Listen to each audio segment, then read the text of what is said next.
Peggy 18.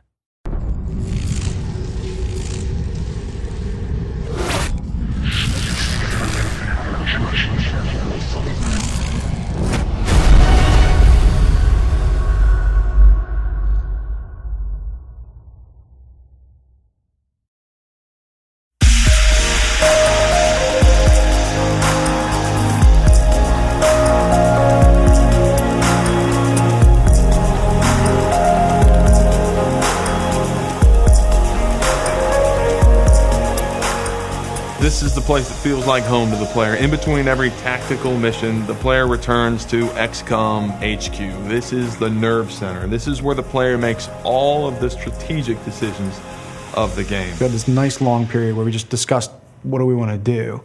And when we started talking about the base, we would always refer to it as the ant farm, I think, and Jake would talk about it in terms like, you want to be like a diorama. And so I was going more along the diorama path where we were trying to make it a little more horizontal, a little bit more like a level. And we explored a bunch of different options with that, and it never really worked. And then one day, my lead tech artist and my lead character artist came in and they said, what if we actually did make this an ant farm? Like, let's mock something up, show me what what you think we're talking about.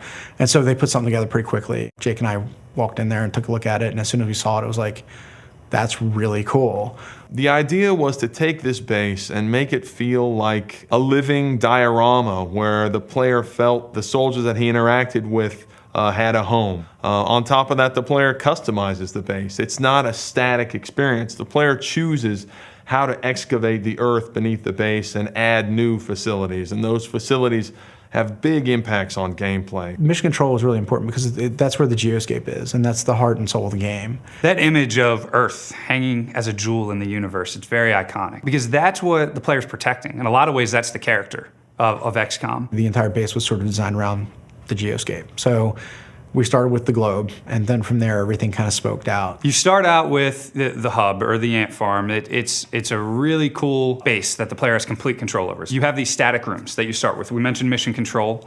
Then you also have engineering. You can build things like med packs, you can build all kinds of weapons, different armors, satellites, which you can then deploy on mission control to have a better view on the world and protection on the world. There are the laboratories. The player can build these out and really speed up the rate at which research progresses. Then you have the barracks, and this is where you do the promotion of your soldiers and the customization of your soldiers. We have the officer training school, and that gives big squad-wide tactical benefits to your soldiers. Then you have the hangar, which is another static facility, and that's where you manage your interceptor jets and give them different weapon loadouts.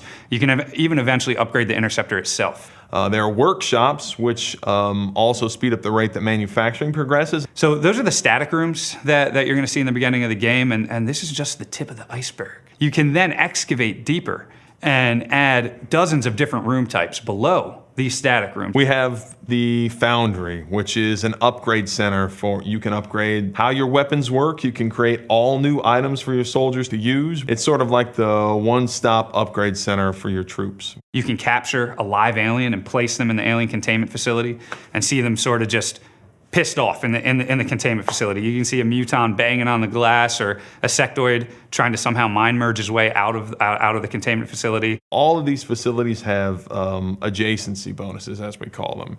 It really matters not only what you build, but where you build it. Certain facilities get bonuses for being built next to each other. You may get rebates on materials if all your workshops are built together, or you may get more power out of your power generators if they're built horizontally. The way you build your base definitely has an effect on your play style, on the way that the game progresses.